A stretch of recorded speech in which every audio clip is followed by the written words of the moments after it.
करवा चौथ पर खाना चुराकर खाने वाली बहू। मम्मी, मैं कैसे रहूंगी भूखी? मुझसे तो भूखा रहा ही नहीं जाता। मुझे तो थोड़ी थोड़ी देर में भूख लगने लगती है। रीमा बिटिया, बस एक दिन की तो बात है, पता भी नहीं चलेगा, पूरा दिन तैयारियों में और पूजा में बीत जाएगा। तुमने देखा है ना, मैं और तुम्हारी भाभी कितने आनंद के साथ ये व्रत रखती हैं। माँ जी, फोन स्पीकर पर करना, मैं बात करती हूँ रीमा से। हाँ, ये ले बहू, अब तुम ही अपनी ननद को समझाओ। हेलो। हाँ रीमा, बात सुन, कुछ पता नहीं चलता। तू सुबह उठेगी, सरगी में अच्छे से पेट भर कर खा लेना। हाँ, थोड़ी प्यास तो लगती है पर दिन गुजर ही जाता है। मुझे तो अच्छा लगता है पूरा दिन भूखे प्यासे रहना। फिर शाम को तैयार होना, सब औरतों के साथ पूजा करना, आधा समय तो एक दूसरे की ड्रेस, मेकअप और मेहंदी देखने में ही निकल जाता है। फिर उसके बाद हम चांद पूजते हैं।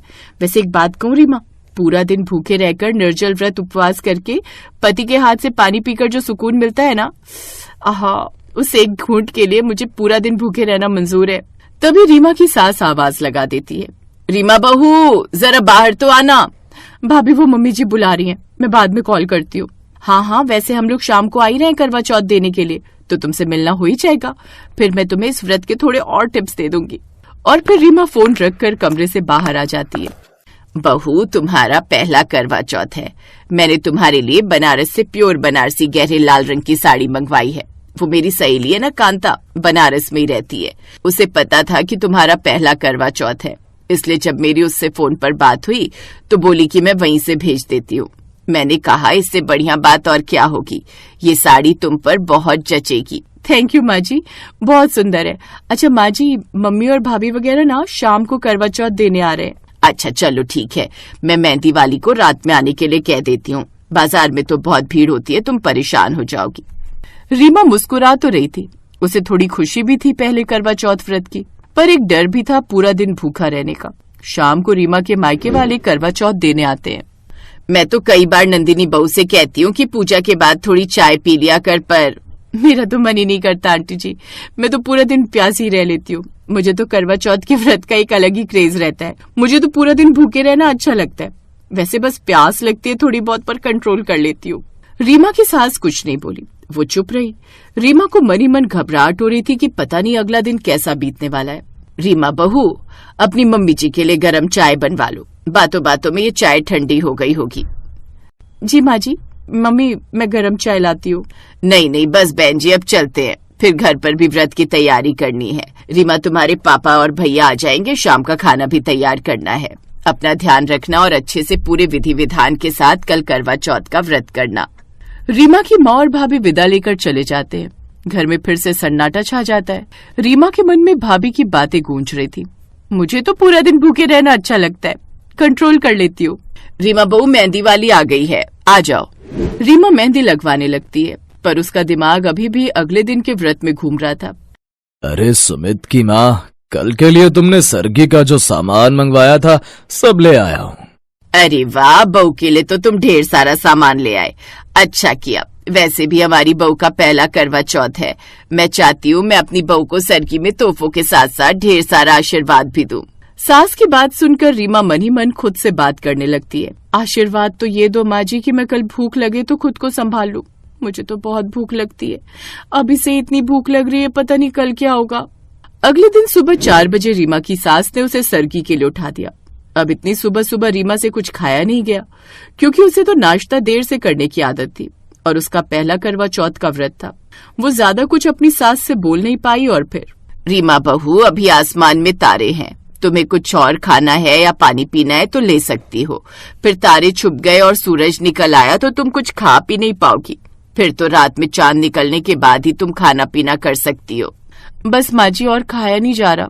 ठीक है, तो अब थोड़ी देर जाकर आराम कर लो, फिर जब तुम्हारे बाबूजी का और सुमित का नाश्ता बनाना होगा तब रसोई में आ जाना। रीमा उस समय नींद में थी, उसे इतना कुछ महसूस नहीं हुआ, पर 10 बजे जब वो रसोई में अपनी सास के साथ पति और ससुर का नाश्ता बनाने के लिए खड़ी हुई, तब उसे भूख और प्यास हल्की सी महसूस हुई।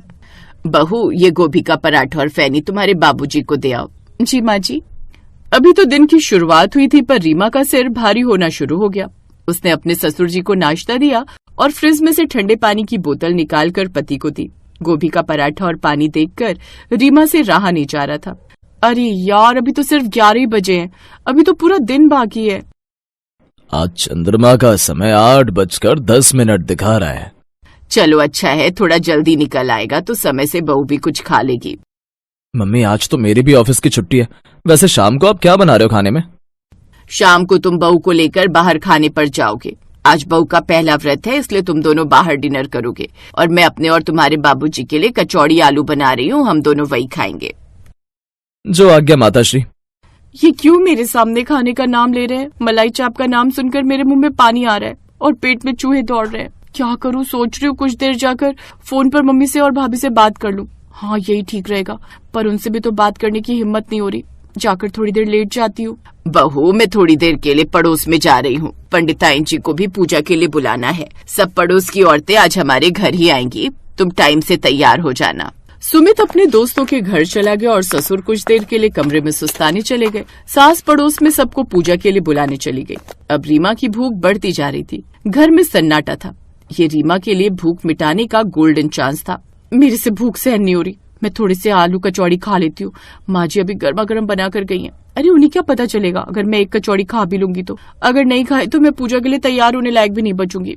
नहीं, मुझे तैयार होना है। मुझे माँ जी ने बहुत मन से साड़ी दी थी। हाँ थोड़ा सा कुछ खा लेती हूँ इससे पहले कि माँ जी आ जाए। मुझे अपनी भूख थोड़ी सी मिटानी होगी। रीमा का पहला करवा चौथ व्रत था, इसलिए उससे सहन नहीं हुआ और उसने एक कचौड़ी आलू की सब्जी के साथ फटाफट से खा ली।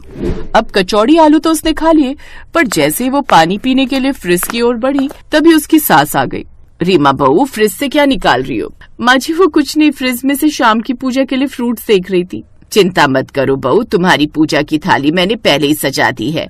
तुम अब सुंदर सी तैयार हो जाओ। पूरे 16 श्रृंगार करना। पता है मैंने सबको 3 बजे का बुलावा दे दिया है। पंडिताइन भी 3 बजे कथा सुनाने के लिए आ जाएंगी। पर माँ जी आप तो कहते हो कि कथा आप शाम को रखते हो, फिर इतनी जल्दी क्यों?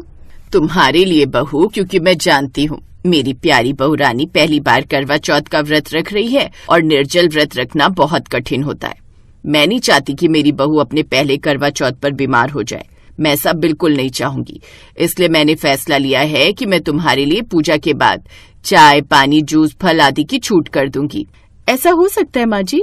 हाँ बहू, बड़े बूढ़े कहते हैं कि जब घर का कोई बड़ा छोटों के लिए कोई खुला करता है तो वो नियम के अनुसार सही होता है। इसलिए मैं अपनी बहू के लिए करवा चौथ की कथा और पूजन के बाद कुछ खाने पीने की खुल कर रही हूँ, ताकि आगे चलकर यदि तुम्हारे बाल बच्चे होते हैं और उन दिनों तुम्हारा करवा चौथ का व्रत पड़ता है तो तुम्हें कोई परेशानी ना हो और तुम आराम से करवा चौथ का व्रत और पूजन पूरी तरह स्वस्थ रहकर रख सको। अपनी सास की बात सुनकर रीमा की आंखों में आंसू आ जाते हैं और वो अपनी सास को अपनी चोरी चोरी खाने की बात बता देती है। अपनी बहू की नादानी और भोलेपन को देखकर उसकी सास उसे प्यार से गले लगा लेती है और फिर सब औरतें मिलकर करवा चौथ की पूजा करती हैं। अपनी सास के प्यार और अपने पन के कारण रीमा का पहला करवा चौथ बहुत खुशियों के साथ संपूर्ण होता है।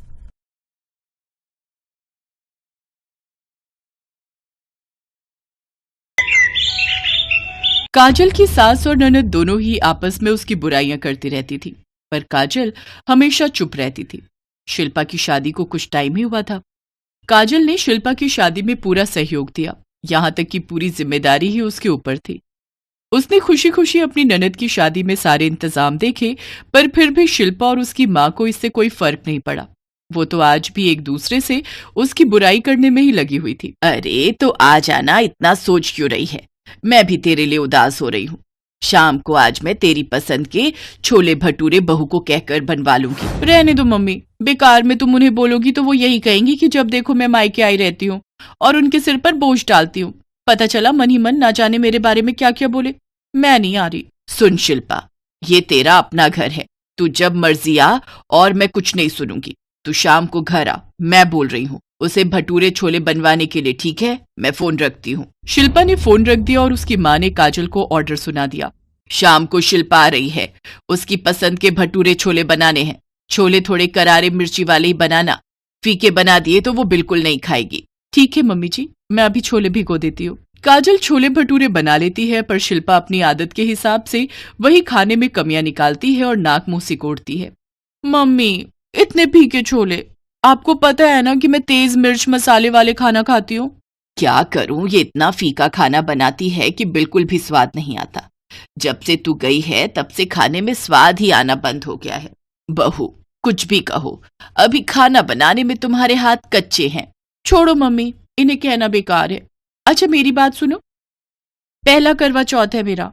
मैंने सोच लिया है कि वो जो फेमस ब्यूटी पार्लर है ना, जिसका वीडियो मैंने आपको दिखाया था, मम्मी क्या तैयार करती है वो पार्लर वाली, बहुत सुंदर। मेरा तो मन है कि मैं इस करवा चौथ की शाम वहीं से तैयार हो जाऊं, ताकि सब रिश्तेदार देखते ही रह जाएं। हाँ ठीक है, जैसा तुझे अच्छा लगे, बस तेरी सास को खुश होना चाहिए। शिल्पा, वो पार्लर बहुत दूर है, यहाँ से कम 1.5-2 घंटे लगते हैं वहां जाने जाने में, और रास्ते पर बहुत ट्रैफिक होता है। तैयार होकर वापसी आने में तुम्हें बहुत लेट हो जाएगा, क्योंकि त्योहार का दिन होगा। भाभी, मैं सब जानती हूँ, आप ये चाह रही हो कि आप मेरे से सुंदर लगो, क्योंकि आप लोगों ने भी आना है उस दिन। हर बात में आप अपने आप को आगे रखते हो। मुझे समझाने की जरूरत नहीं है, मुझे सब पता है मुझे क्या करना है। आप बस अपना काम करो, मेरे कामों के बीच में अपनी टांग मत अड़ाओ। इसे बोलने दे। अच्छा सुन, सारा सामान मैंने मंगवा लिया है, तू एक बार देख ले, तुझे कोई कमी लग रही हो तो बता दे। चल मैं तुझे दिखाती हूँ, बेडरूम में ही रखा है। काजल कुछ नहीं बोलती, वो चुपचाप अपने काम में लगी रहती है। करवा चौथ के दिन शिल्पा अपनी मनमर्जी ही करती है। शिल्पा बहू, तुम्हें पता है ना पूजा का समय 5 बजे का है, उससे पहले ही तैयार हो जाना, सारे रिश्तेदार आ रहे हैं, तुम्हारा समय पर पूजा में रहना जरूरी है। हाँ हाँ मम्मी जी, मुझे पता है, मैं जल्दी आ जाऊंगी, यही पास वाले पार्लर में ही तैयार होने जा रही हूँ। शिल्पा अपनी सास को झूठ बोलकर घर से काफी दूर बने एक ब्यूटी पार्लर में तैयार होने के लिए चली जाती है। शिल्पा, तुम पास वाले पार्लर में ही गई हो ना तैयार होने? क्योंकि मैंने तुम्हें कहा था कि वो पार्लर बहुत दूर है जहाँ तुम कह रही हो। हाँ, मैं वो वाले में नहीं गई हूँ, मुझे पता था आपकी मीटिंग है तो आप लेने नहीं आ पाओगे, इसीलिए मैं नजदीक वाले पार्लर में ही हूँ। मैं तैयार होकर घर आ जाऊंगी, और सुनो, ऑफिस से जल्दी आ जाना, चंद्रमा निकलने के बाद मेरे से वेट नहीं होगा। हाँ, जल्दी आ जाऊंगा। मुझे पता है आज तुम्हारा पहला करवा चौथ है। भैया अभी कितनी देर और दिखा रहा है? बस मैडम 20 मिनट और। मैं तो बहुत जल्दी पहुंच गई, अभी तो सिर्फ 2:30 बजे। मुझे लगता है 3:30 बजे तक मैं 1 घंटे में आराम से तैयार हो जाऊंगी।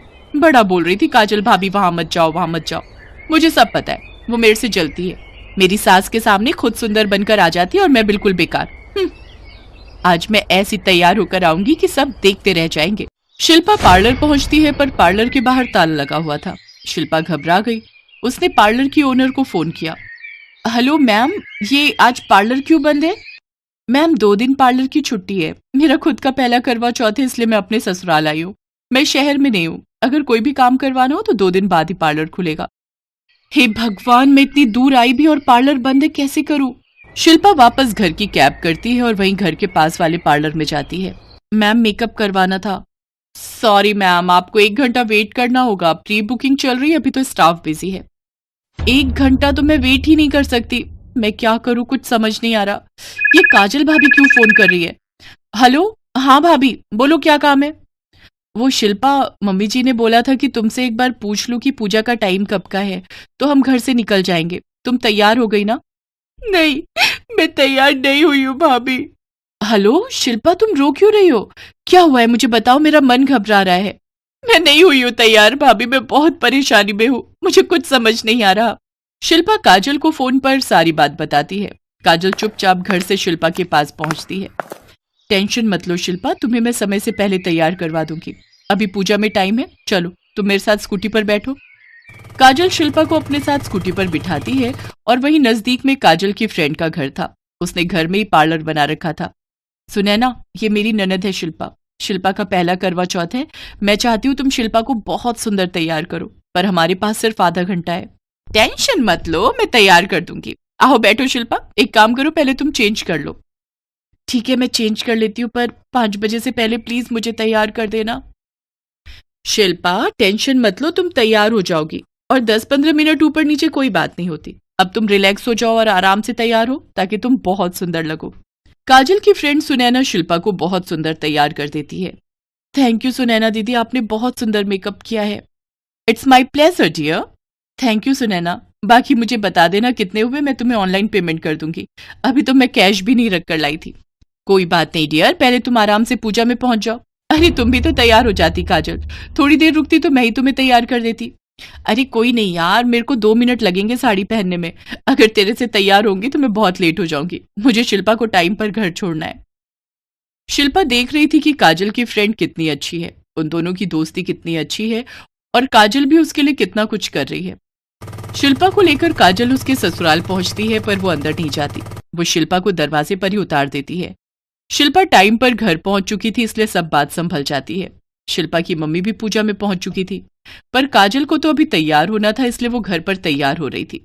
देखा शिल्पा, तू इतनी दूर से तैयार होकर लौट भी आई और काजल को देखो पता ही नहीं स्कूटी लेकर कहाँ निकल गई है। मुझे तो लगता है किसी पार्लर में तैयार होने गई होगी, अभी तक उसका कुछ पता नहीं। यहाँ देखो तुम्हारी सास और बाकी रिश्तेदार पूजा में बैठ भी गए हैं, एक काजल है हमेशा। मम्मी, भाभी के लिए कुछ गलत मत बोलो। आपको पता है आज मैं भाभी की वजह से ही तैयार होकर पूजा में पहले पहुंची हूँ। शिल्पा अपनी मम्मी को सारी बात बताती है। मम्मी, काजल भाभी बहुत अच्छी है, हम दोनों बेकार ही उनकी इतनी बुराइयां करते थे। मम्मी, हम दोनों को वादा करना होगा, अब हम काजल भाभी के लिए कभी कुछ नहीं बोलेंगे। आप भी उन्हें कुछ मत बोलना, वो बहुत अच्छी है। अभी शिल्पा अपनी मम्मी से बात कर ही रही थी कि काजल भी आ जाती है। वो, सॉरी मम्मी जी, तैयार होने में थोड़ी देर हो गई। काजल, मुझे शिल्पा ने सब कुछ बता दिया है। कोई बात नहीं बहू, चलो पूजा में बैठते हैं। आइए बहन जी, आओ काजल, शिल्पा आओ पूजा में बैठो बहू। सब लोग मिलकर करवा चौथ की पूजा करते हैं। शिल्पा अपनी भाभी को थैंक यू बोलती है। थैंक यू भाभी, आप बहुत अच्छी हो। मेरी प्यारी ननद भी तो लाखों में एक है। शिल्पा अपनी भाभी काजल के गले लग जाती है। काजल भी अपनी ननद को प्यार से गले लगा लेती है।